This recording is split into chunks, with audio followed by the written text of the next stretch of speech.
para ahli sejarah 3,3 kali 3,3 sekitar 12 meter persegi. Teman-teman aliansi, kalau ada di antara kita punya rumah cuman 12 meter persegi 3 kali 3, itu disebutnya apa? RSS bisa disebut nggak itu? Nggak bisa kan? Atau mungkin RSSSSS mungkin ya, bisa jadi kan? Tidak bisa disebut rumah. Oleh karena itu teman-teman ya, rumah Rasul tidak disebut bait. Tapi rumah Rasul dalam Al-Quran disebutnya ada surat Al-Hujurat. Ada nggak surat Al-Hujurat? Di juz berapa itu? 28 kalau nggak salah. Ya ini anak-anak hafiz Quran nih, santri-santri saya. Di juz 28 ada surat Al-Hujurat, artinya Pak Jenderal kamar-kamar. Hadirin lihat, Rasulullah tinggal di satu kamar yang sangat sederhana. Dan bagaimana sikap kedermawanan Rasulullah dengan imannya. Satu ketika Sayyidina Rasulullah SAW beliau mendapatkan hadiah uang sebanyak 90.000 dirham. Berapa? 90.000 dirham. Di zaman Rasul, kalau beli kambing dengan 1 dinar dan kalau beli ayam 1 dirham. Dinar dari zaman Rasul sampai sekarang itu sekitar 4 gram, 25. Bapak-bapak, ibu-ibu silakan buka internet. Buka judulnya Antam. Tahu Antam ya? Buka, klik, nanti akan keluar judul. Nanti ada judul dinar dan dirham. Dinar di kurs Antam Indonesia sekitar 2,2 sampai 2,4. Ya, 1 dinar berarti berapa? 2,2 sampai 2,4 juta. Sedangkan dirham itu sekitar 3,25 gram perak murni. Kalau di kurs Antam 90-an ribu. Rasulullah SAW satu ketika mendapatkan hadiah 90.000 dirham, hadirin. Berapa 90.000 dirham kali 90.000 berapa? Hitung coba. Berapa? Berapa kan? 8,1 miliar. Oke ya. Rasulullah punya rumah namanya kamar, cuman 3 kali 3. Dan dapat duit hadiah 8,1 M. Apa yang Rasul katakan saat itu? Ya Bilal, saya tidak bisa tenang hidup selama ini harta belum kita bagikan kepada umatku. Arihni ya Bilal, ya Bilal buat aku bahagia, bagikan ini. Maka Sayyidina Bilal dan beberapa sahabat yang lain mulai bagikan tuh 8,1 M. Saya tanya sama teman-teman aliansi, kalau ada teman-teman judulnya rumahnya ngontrak nih, dapat duit tiba-tiba kecipratan, duit 8 miliar, mau diapain tuh duit? Jujur, mau disedekahin atau beli rumah real estate? Rumah kan? Tuh. Itu fitrah, itu Tapi lihat fitrah Rasul yang begitu mulia dan agung.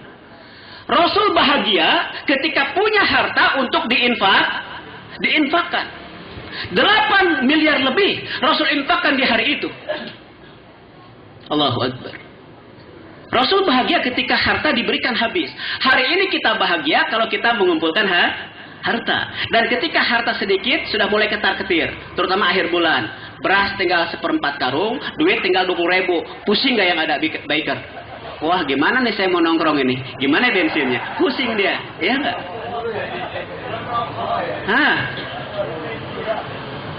Hadirin, maka kita mulai semangat hijrah dari iman. Lihat Rasulullah dengan iman menjadi terbaik di zaman. Bagaimana kedermawanan istri Rasul juga sama. Dalam cerita yang sangat masyhur, setelah Rasulullah meninggal, istri Rasul yang bernama Aisyah radhiyallahu anha sedang puasa sunnah. Kemudian saat itu Umar bin Khattab memiliki aturan setiap istri Rasul per berapa lama sekali mendapatkan setiap orang tunjangan sebanyak 100.000 dirham. Satu ketika Hadrat Aisyah sedang puasa dapat tunjangan dari Amirul Mukminin Umar bin Khattab 100.000 dirham. Berapa berarti? 9 miliar. Pernah lihat 9 miliar Pak? Pernah pegang? Atau pernah punya? Belum ya? Jujur dia. Ya. 9 miliar. Ketika itu Aisyah mengatakan kepada pembantu perempuannya, wahai kamu, tolong bagikan ini. habis. Bagikan sampai habis. Menjelang berbuka puasa, Aisyah radhiyallahu anha berkata, "Wahai nak, wahai putriku," ya, pada ini ya, "tolong siapkan aku makan untuk berbuka puasa." Apa jawaban pembantunya? "Ibunda, kan kau telah menginstruksikan itu duit 100.000 dirham, 9 mil lebih dibagi. Udah habis, Bunda. Nggak ada untuk buka puasa." Akhirnya terpaksa saat itu Hadrat Aisyah radhiyallahu anha berbuka puasa hanya dengan air putih dan kurma yang sederhana. Hadirin, ini iman. Ketika iman masuk, dia ini terbaik di zamannya. Dan ketika iman masuk ke dalam diri ilmuwan, dia terbaik dalam keilmuannya. Sekarang kita, bapak-bapak ibu yang mulia, dalam istilah pendidikan kan ada gelar, betul tidak? Ada S1, ya enggak? Ada S2, ada S3, ada S apa lagi? S teler, S lilin, S campur, ya. Berbagai macam S. Ini hanya untuk menunjukkan kualifikasi dan kualitas seseorang dalam keilmuan dan sudah sampai mana strata dia. Zaman dulu itu juga ada istilah. Kalau kita belajar hadis, itu dalam istilah ahli hadis ada 4 gelar. Yang pertama Syekhul Hadis, yang kedua Hafizul Hadis, di atasnya Hujjatul Hadis, di atasnya Hakimul Hadis. Syekhul Hadis adalah orang yang bergelut dalam ajar mengajar hadis dan minimal dia hafal 25. Berapa? 25.000 hadis. Berapa? 25.000 hadis, matan, isi hadis, wasanadan dan nama perawinya. Ada di atasnya, teman-teman yang mulia, namanya Hafizul Hadis. Dalam istilah muhaddisin, mereka yang rata-rata hafal 100.000 hadis. Seperti Hafiz Ibnu Hajar Al-Asqalani, Hafiz Ibnu Hibban. Makanya Imam Suyuti, beliau mengarang sebuah kitab judulnya Tabaqatul Hufaz, derajat-derajat Hafiz. Di situ saya baca 1.500 lebih Imam Suyuti membawakan nama-nama orang yang hafalannya di atas 100.000. Kitab terkenal dalam bidang hadis. Ada lagi gelar yang ketiga, teman-teman. Apa namanya? Hujjatul Hadis. Orang yang rata-rata hafal 300.000 hadis. Seperti siapa? Imam Bukhari. Kenal Imam Bukhari? Kenal Imam Bukhari? Imam Muslim. Kenal tidak? Teman-teman biker kenal nggak Imam Bukhari? Lebih kenal Imam Bukhari, lebih kenal Michael Jackson. Jujur. Michael Jackson ya. Jujur bagus. Ya enggak? Imam Bukhari, Imam Muslim, Imam Abu Daud, Imam Tirmizi, ini masuknya ke dalam golongan Hujjatul Hadis. Rata-rata 300.000 hadis. Ada di atasnya namanya Hakimul Hadis, orang yang punya banyak hafalan hadis. Seperti Imam Ahmad bin Hambal, yang ajarannya menjadi mazhab Hambali, kebanyakan di mana? Di Saudi, ya. Saudi sekitarnya, Hambali, ya. Imam Abu Zur'ah Ar-Razi. Kedua beliau ini hafal 1 juta hadis. Berapa? Teman-teman hafal berapa? 10 surat? Lancar? Yasin, Waqiah, Al-Mulk? Ada yang hafal? Alhamdulillah ya. Bapak Ibu yang mulia, iman masuk ke dalam diri cendekiawan, terbaik dia dalam ilmunya. Bahkan Imam Abu Zur'ah mengatakan, aku hafal 100.000 hadis seperti seorang manusia hafal membaca surat Qul Huwallahu Ahad. Ente lancar nggak baca Qul Huwallah? Lancar ya? Bapak-bapak, ibu-ibu lancar baca Qul Huwallahu Ahad? Lancar ya? Imam Abu Zur'ah mengatakan, aku hafal dan lancar 100.000 hadis seperti orang hafal Qul Huwallahu Ahad. Dan aku hafal 300.000 hadis ketika sedang muzakarah, sedang berdiskusi. 300.000 hadis. Bahkan Ishaq bin Rahwayh mengatakan, aku hafal 100.000 hadis seperti orang baca buku. Teman-teman biker baca koran, salah nggak kira-kira? Wah, cepat kan bacanya kan? Ishaq bin Rahwayh mengatakan, aku hafal itu seperti itu. Hadirin, ini ketika iman masuk. Maka hijrah itu dengan apa? Dengan iman akan bisa benar. Kalau saya cerita tentang prestasi-prestasi akibat iman di segala bidang terlalu panjang. Sekarang kita simpelnya apa? Simpelnya adalah untuk mendapatkan iman, hadirin yang mulia, ini perlu hijrah. Maka Rasul mengatakan, al-hijratu khaslatan.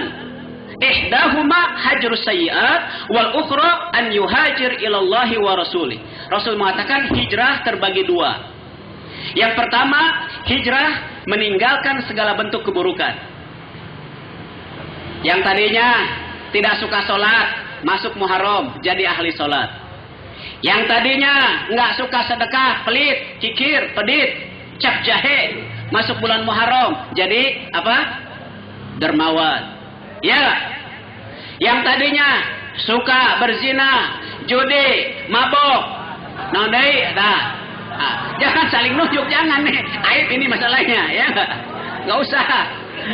Ya, yang suka mabok, yang suka zina, yang suka judi, ya enggak, masuk bulan Muharram, yuk niat hijrah, tinggalkan semua ini, kembali kepada Allah. Ini adalah hajrus sayyi'at, hijrah meninggalkan keburukan. Oleh karena itulah ketika Rasul ditanya, ya Rasulullah, ayyul hijrati afdal? Wahai Rasulullah, hijrah apa yang paling afdal? Rasul mengatakan, antahjura ma kariha rabbuka azza wajal. Hijrah yang paling mulia adalah kamu bisa meninggalkan semua apa yang dibenci dan dilarang oleh Allah. Itulah hijrah yang paling afdal. Yang kedua, Bapak Ibu yang mulia, hijrah yang kedua adalah an yuhajir ilallahi wa rasulih, yaitu berhijrah kepada Allah dan Rasul. Hijrah kepada Allah dan Rasul ini globalnya 3. Pertama, yang dicontohkan dari Mekah ke Madinah. Ini sudah tidak ada. Yang kedua, min daril kufri ila daril iman. Berhijrah dari negara kufur ke negara yang ada iman. Kan gitu ya? Berhijrah dari daerah yang kufur ke daerah yang penuh dengan iman. Yang keempat, min daril khauf ila daril aman. Berhijrah dari tempat yang menakutkan ke tempat yang aman. Seperti apa? Sekarang sedang terjadi peperangan di mana? Misalkan di Suriah. Ratusan ribu orang jadi korban. Maka penduduk Suriah yang tidak berdaya ini, mereka eksodus besar-besaran meninggalkan Suriah ke negara-negara tetangga semata-mata untuk berhijrah mencari aman. Maka Rasul mengatakan, la hijrata ba'dal fathi. Tidak ada lagi hijrah setelah fatah Mekah, kemenangan Mekah. Walakin jihadun wa niyatun, tetapi hijrah dengan niat jihad dan hijrah dengan niat amal-amal soleh. Maka apa yang mau kita hijrahkan hadirin? Yang pertama, iman kita hijrahkan. Hanya kepada Allah saja sudah. Yang kedua, kita hijrahkan apa? Amal-amal kita kepada sunnah Rasulullah. Terutama di antara amal yang paling penting setelah iman adalah sholat. Kalau sekarang kita beribadah semata-mata untuk mencari ridho Allah, ayo kita buktikan. Semakin Allah ridho, semakin besar pahalanya dalam satu amal. Contoh, Bapak-Bapak yang mulia, Allah lebih ridho kita sholat 5 waktu bersendirian di rumah, atau kita sholat 5 waktu berjamaah di masjid. Teman-teman, mana yang paling Allah ridhoi? Di masjid. Ada hadisnya kan? Sholat berjamaah 27 derajat lebih tinggi, lebih mulia daripada sholat sendirian. Betul tidak? Jadi kalau kita mau cari ridho Allah, cari satu amalan atau cara amal yang di situ ternyata pahalanya lebih gede. Kalau pahalanya lebih gede, menunjukkan ridho Allah lebih besar. Karena kita kan judulnya cari ridho Allah katanya. Oleh karena itulah ketika Rasul ditanya, ya Rasul, amalan yang paling afdol apa? Yang pertama, as-salatu ala waktiha, salat di awal waktu. Saya yakin bapak-bapak, ibu yang mulia, di antara manusia ada yang pernah mengalami masa percintaan, kasmaran. Ya enggak? Teteh-teteh pernah mengalami kasmaran. Nah, baik, saya cerita tentang Majnun, Al-Majnun. Dia cerita, begitu dia cinta Majnun kepada Laila, maka semua yang dia lihat yang berasal dari kotanya, kampungnya Laila, semua Laila. Dia mengatakan dalam sebuah syair yang terkenal di kalangan penyair Arab, amurru ala diyar, diyar Laila, wa uqabbilu dzal jidar wa dzal jidar wa ma hubbud diyar syaghafna qalbi walakin hubbu man sakana diyar. Begitu cinta si Majnun kepada Laila, ketika dia ada di dekat kota Laila, Maka dia mengatakan, aku mendatangi kota Laila dan aku satu demi satu dinding-dindingnya aku ciumi, Pak Jenderal. Setiap yang ada di kota Laila itu Laila. Lihat dinding, Laila. Lihat tukang pacul, Laila. Lihat keledai, wah keledainya Laila. Semua dihubungkan kepada Laila. Iya enggak? Ketika angin datang, ada wangi. Wangi Laila.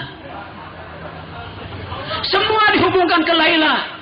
Saking cintanya si Majnun kepada Laila. Wa ma hubbud diyar syaghafna qalbi. Aku menciumi dinding-dinding dan bangunan-bangunan kota Laila ini bukan karena aku cinta mati kepada dinding dan bangunannya, tetapi aku cinta mati kepada apa yang ada di baliknya, yaitu siapa? Laila. Itu cinta sejati Al-Majnun, maka dia ada tertera dalam syair Nafhatul Arab, terkenal di seluruh dunia. Maka kalau kita benar cinta kepada Allah, harusnya cinta kepada Allah seperti Majnun cinta Laila. Betul tidak? Apa ciri-cirinya? Allah kasih. Inna fi khalqis samawati wal ardi wa ikhtilafil laili wan nahari la ayatin li ulil albab alladzina yadhkuruna Allaha qiyaman wa qu'udan wa 'ala junubihim wa yatafakkaruna fi khalqis samawati wal ard rabbana ma khalaqta hadza batila subhanaka faqina 'adzaban nar. Sesungguhnya di dalam penciptaan langit dan bumi dan perputaran siang dan malam, fenomena-fenomena alam, kadang musim panas, musim dingin, musim paceklik, musim hujan, seluruh dinamika dan fenomena alam, di situ ada tanda-tanda tentang kebesaran Allah.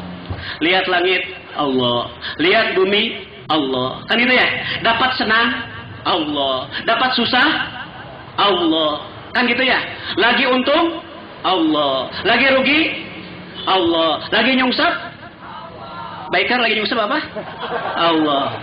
Pernah nggak Baikar nyungsep bilang Allah? Pernah nggak? Pernah ya, alhamdulillah. Baikar beriman berarti. Salut saya. Baikar nyungsep Allah gitu. Wah, itu beriman dia. Iya nggak? Beriman tuh. Baikar beriman dia. Salut saya Pak Jenderal kalau Baikar kayak gitu.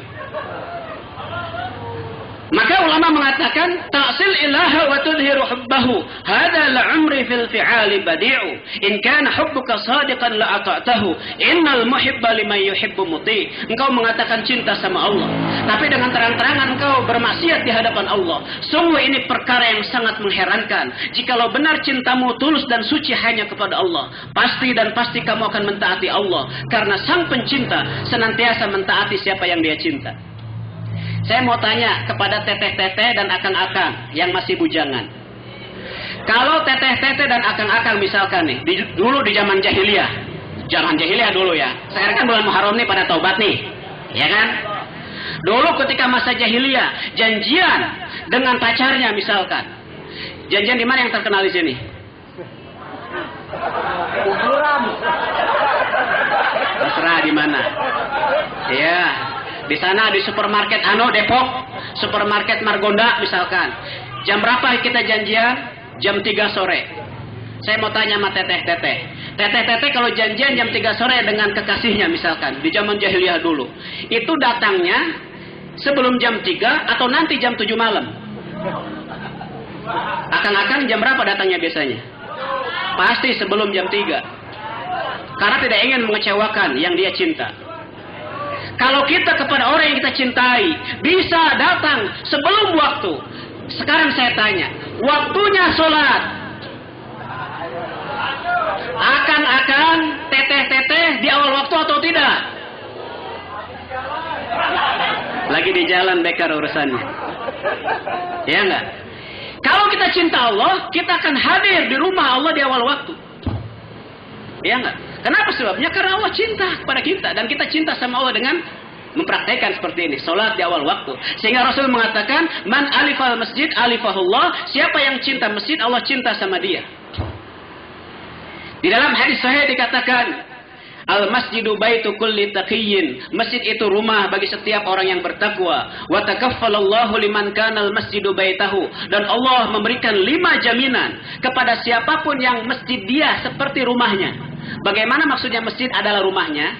Hadirin sekalian, sebagaimana kita bersikap kepada rumah, seperti itulah kita bersikap kepada masjid.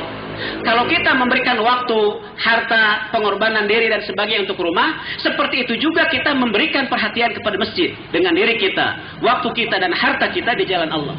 Nah, orang yang dia punya sikap ke masjid seperti ke rumahnya seperti ini, Allah berikan 5 jaminan.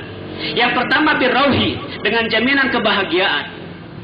Kita stres, ya enggak? Macet Jakarta di mana-mana, ya enggak? Gajian ternyata enggak cukup terus, hutang di mana-mana, masalah dengan rumah tangga. Di mana kita bisa cari bahagia?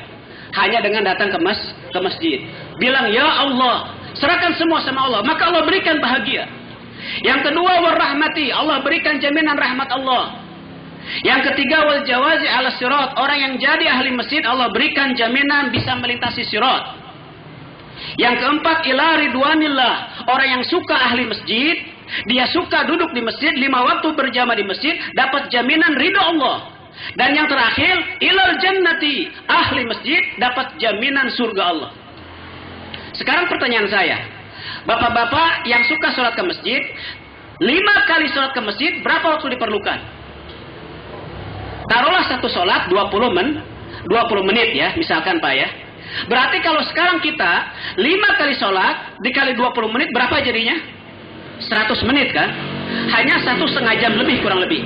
Lihat, kita berikan setiap hari untuk masjid minimal 1,5 jam saja untuk sholat itu. Belum untuk apa-apa. Itu jaminannya luar biasa. 5 jaminan. Itu pun 100 menit dicicil 20 menit kali 5 kali. Tapi kenapa ini berat? Karena iman belum masuk ke dalam hati kita. Maka hadirin yang dimuliakan Allah Subhanahu wa taala, ini sholat penting. Kemudian juga kita penting apa? Ikut sunnah Rasulullah hijrah ini. Dengan cara apa? Ikut sunnah Rasulullah. Seluruh aspek kehidupan kita mirip ajaran Rasul. Makan dengan cara Rasul, tidur dengan cara Rasul, kita berkendaraan dengan cara Rasul, berumah tangga dengan cara Rasul, lahir batin kita dengan cara Rasul. Maka disinilah Rasul mengatakan, kullu ummati yadkhulunal jannah, setiap umatku masuk surga, illa man aba, kecuali yang nolak. Sahabat heran, wa man ya'ba ya Rasulullah, ya Rasul, siapa yang akan berani nolak masuk surga?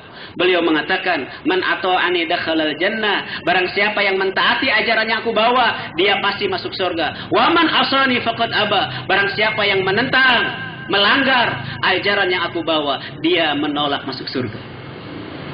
Kenapa sebabnya? Karena antara doa dan usaha harus nyambung. Sekarang saya mau tanya, ada di antara kita naik bis jurusan Surabaya, ya enggak? Kita doanya minta, ya Allah sampaikan saya ke Jakarta. Mungkin nyampe tidak? Mungkin nyampe enggak teteh-teteh? Tidak mungkin kan? Karena antara doa dan usaha tidak nyambung. Sekarang kita sering berdoa, Rabbana atina fid dunya hasanah wa fil akhirati hasanah wa qina adzabannar. Ya Rabb, Tuhan kami, berikan kepada kami kebaikan dunia, berikan kepada kami kebaikan akhirat, dan yang terakhir, selamatkan kami dari siksa neraka. Pertanyaannya adalah, doa kita ini sudah nyambung nggak dengan usaha? Saat kita lagi doa kayak gitu, dengar azan, Allahu Akbar, datang ke masjid nggak? Kalau nggak datang ke masjid nggak nyambung hadirin. Ya nggak? Ada Quran dibaca tidak? Kalau tidak dibaca, doa kita tidak nyambung. Kita minta kebaikan dunia, kita punya akhlak yang baik kepada sesama. Kalau ternyata tidak punya, nggak nyambung doa dan usaha. Maka Imam Ghazali rahimahullah taala mengibaratkan setiap pendoa dengan 2 ibarat. Ya, dengan 2 permisalan. Satu, orang yang berdoa sebagai pemimpi. Yang kedua, orang yang dalam doanya sebagai pengharap. Pemimpi dan pengharap, kata Imam Ghazali. Seperti kata beliau, ada 2 orang yang punya 2 bidang tanah. Yang A, tanahnya dia garap, dia pacul sampai gembur, sampai subur, lalu dia semaikan benih, lalu dia jaga benihnya, terus dijaga sampai menjelang berbuah, dia berdoa, ya Allah, berikanlah dari sebidang tanahku ini rizkimu yang halal. Pertanyaan saya, orang tipe seperti ini dengan usahanya, dalam doanya dia pengharap atau pemimpi? Dia pengharap, roja namanya. Ada orang yang kedua, kata Imam Ghazali, dia punya tanah dibiarin, tumbuh ilalang dan sebagainya, nggak manfaat. Dia berdoa, ya Allah, mudah-mudahan ada rizki di tanah saya ini. Apa judulnya ini dalam doanya? Pemimpi pengharap, teman-teman. Dia pemimpi. Mari kita di dalam doa kita ini, kita termasuk yang suka bermimpi atau berharap. Semangat hijrah yang mulia, dengan iman yang benar, dengan sholat yang benar, meminta kita untuk menjadi pendoa yang berharap. Maka dimulai dari mana? Hayo kita mau berkorban diri dan harta di jalan Allah. Di jalan Allah ini saja. Gimana caranya supaya kita bisa berkorban diri dan harta di jalan Allah? Mudah. Allah yang mengatakan, "Yabna Adam, tafarrug li ibadati, amla sadraka ginan wa asudda faqraka. Wa in la taf'al, mala'tu yadayka syuglan wa lam asudda faqrak." Jadi rahasia kita bisa soleh, bisa berhijrah adalah meluangkan waktu di jalan Allah. Kenapa sebabnya? Allah mengatakan, "Wahai manusia, luangkanlah waktumu untuk beribadah kepadaku, maka aku pasti akan penuhi dadamu dengan rasa kaya dan aku akan tutup rasa fakirmu." Kalau kamu tidak buat itu, tidak mau meluangkan waktu untuk beribadah di jalanku, maka aku akan buat engkau sibuk, dan dalam kesibukan ini aku tidak pernah tutupi rasa fakirmu. Jadi Bapak Ibu yang mulia, ternyata kita diminta untuk meluangkan waktu. Sekarang saya mau tanya, Bapak-bapak, Ibu-ibu, kalau mau haji, mau umroh, kalau ngikutin sibuk, bisa haji, bisa umroh nggak? Tidak mungkin. Susah, ya nggak? Sibuk terus. Kalau sekarang teman-teman biker, ibu-ibu sekalian, pengusaha, kalau mau datang ke masjid di awal waktu, nunggu waktu, luang, bisa nggak datang ke masjid? Susah. Tadi Allah Akbar, masih di jalan katanya, lagi biker, kan? Alasannya kan? Banyak alasan, iya nggak? Tapi kalau kita mau meluangkan waktu, Allah akan berikan luang waktu. Jadi ternyata semangat hijrah ini kita bisa mendekati iman yang benar, sholat yang benar, akhlak yang benar, bisa ikut sunnah Rasul, bisa jadi orang soleh apabila kita mau meluangkan waktu di jalan Allah. Ini saya lihat ada teman-teman yang jubahan, ya, yang jenggotan, ya, teman-teman sekalian. Ini mereka jubahan dan jenggotan ini tidak tiba-tiba, enggak. Kita nggak tahu nih asal usul mereka. Ada yang dulunya nggak sholat mungkin, ya nggak. Ada yang mungkin seniman, ada mungkin mantan preman, ya, bisa jadi kan. Mantan mafia, mantan pembunuh, bisa jadi, hadirin. Tapi ketika mereka meluangkan waktu di jalan Allah, sekarang lihat tuh, jenggotan, pakai topi, ya nggak, ada yang pakai sorban. Mereka belum tentu ulama sebetulnya. Tapi kenapa pakaiannya kayak pakaian ulama? Kayak pakaian orang soleh. Sebab mereka ingin jadi orang yang soleh. Nah ini, kesempatan ini dalam semangat hijrah ini, ayo kita tawarkan. Ada teman-teman yang ingin jadi soleh? Acung tangan yang ingin jadi soleh, Pak?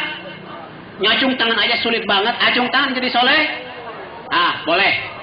Boleh, silakan, ya, kepada teman-teman nih, ya nggak? Yang sudah kelihatan zahirnya nih, ada tanda-tanda kesolehan, item-item, suka ke masjid, ya nggak, suka pakaian sunnah, bicaranya jujur, dalam perdagangan jujur, mereka ya sayang sama umat. Kita bisa tanya mereka, gimana caranya kok bisa jadi kayak gini? Ya nggak? Bisa. Dengan cara apa? Rata-rata mereka ini jadi ahli masjid, saya lihat. Jadi ahli masjid, mereka suka i'tikaf di masjid, maka suasana kesolehan masjid dibawa oleh mereka dalam kehidupan sehari-hari. Nah, dalam semangat hijrah ini, kalau ada di antara bapak-bapak yang ingin jadi ahli masjid, ingin meluangkan waktu di masjid, silakan. Ada yang mau nawarin sini? Taskil ada? Nggak ada berani taskil.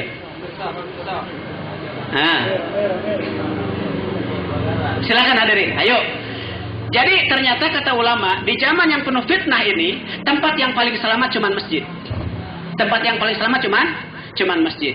Maka ayo dengan semangat hijriah, yuk saya minta diri saya semuanya, yuk kita jadi ahli masjid, yuk kita bawa amal-amal masjid dalam kehidupan sehari-hari. Apa itu amal masjid? Ketakwaan, kejujuran, kebersamaan, semangat persatuan kesatuan. Makanya kenapa Indonesia disebutnya NKRI? Karena kita memang orang Islam disuruh untuk bersatu.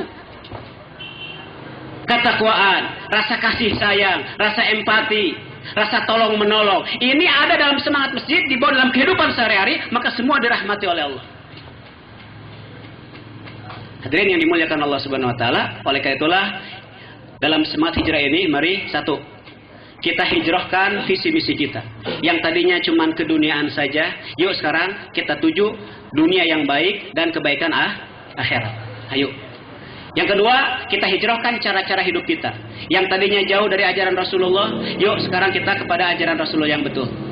Kemudian kita hijrahkan ibadah-ibadah kita, terutama sholat-sholat kita. Yuk, di awal waktu berjamaah.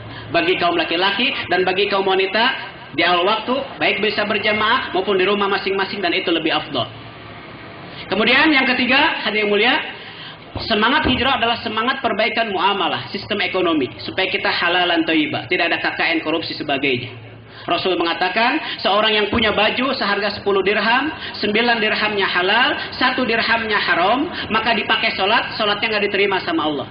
Dipakai haji, ONH-nya nggak diterima sama Allah. Dipakai bayar zakat, zakatnya ditolak sama Allah. Semua harta yang haram dipakai untuk beribadah, tidak diterima. Ayo, semangat hijrah, semangat kebersihan dalam sistem ekonomi kita. Jujur, amanah. Yang keempat, semangat hijrah untuk apa? Islahul muasyarah, perbaikan hubungan sosial. Ayo kita jaga persatuan-kesatuan kita. Jaga kebersamaan kita. Jaga kebaikan di antara kita. Hindari segala macam keburukan, gosip dan sebagainya. Saling bermusuhan, adu domba. Dan yang terakhir, hijrah untuk apa? Islahul akhlak, perbaikan akhlak kita. Mudah-mudahan dengan kita berkumpul bareng-bareng di sini, Allah Subhanahu wa taala, satu, benahi iman kita menjadi iman yang benar. Yang kedua, ibadah kita menjadi ibadah yang sunnah Rasulullah. Yang ketiga, muamalah kita muamalah yang halalan thayyibah. Yang keempat, muasyarah, hubungan sosial kita adalah hubungan yang harmonis. Yang kelima, akhlak kita seperti akhlaknya orang-orang yang soleh, akhlaknya Rasul dan para sahabat. Hadirin, itu yang bisa saya sampaikan. Mudah-mudahan Allah berikan taufik hidayah kepada kita sekalian untuk menyampaikan ini, mengamalkan ini, dan membawa ini dalam kehidupan kita ke depan di masa yang akan datang. Dunia yang baik dan akhirat yang baik, dan selamat daripada azab api neraka. Kita tutup dengan doa. Ada lagi yang lain? Oh, santunan dulu, silakan. Sekarang ada santunan, sebelum tutup dengan doa, ada santunan kepada anak-anak yatim. Mangga. Silakan. Ini kami akan berikan hadiah. Namun sebelumnya kita diajak berpikir. Hari sekalian tadi menyimak semua tausiah atau informasi. Ini ada 12 item door prize yang akan kami berikan melalui pertanyaan-pertanyaan. 4 pertanyaan masalah agama, 4 pertanyaan masalah. Insya Allah siap semua ya. Jadi boleh berdoa dulu agar bisa dapat rezeki malam ini. Sebentar. Jadi cara untuk menjawab ini, saya akan lihat siapa yang pertama kali angkat tangan. Ya boleh lah, ya. Itu. Jadi saya nanti akan lihat siapa yang pertama kali angkat tangan, itu saya kasih boleh konsentrasi boleh. Ini pertanyaan khusus. Ya. Yang belum punya helm ini, insya Allah. Ya baik ya, perhatikan. Pertanyaan pertama ini, apa kepanjangan AHRS?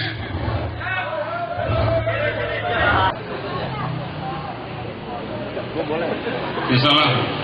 Boleh Bapak silakan. Ya baik, terima kasih. Ya, apa kepanjangan dari AHRS? Endro Racing Club. Ya, 100. Ya.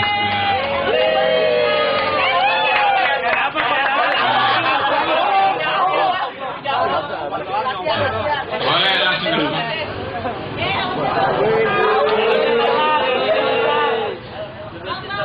Besok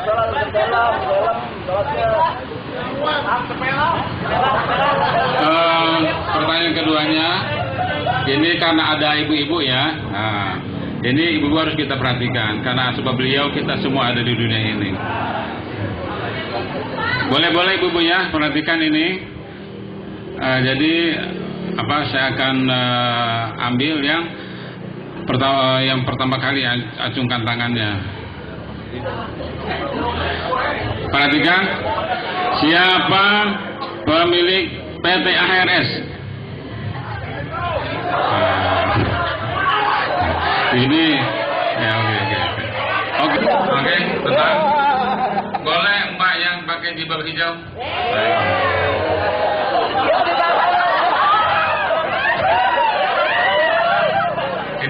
promosi kayaknya masih senggang ya. Ya silakan kalau berani maju ke depan. Silakan.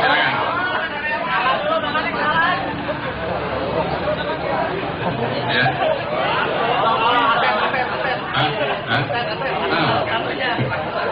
Iya.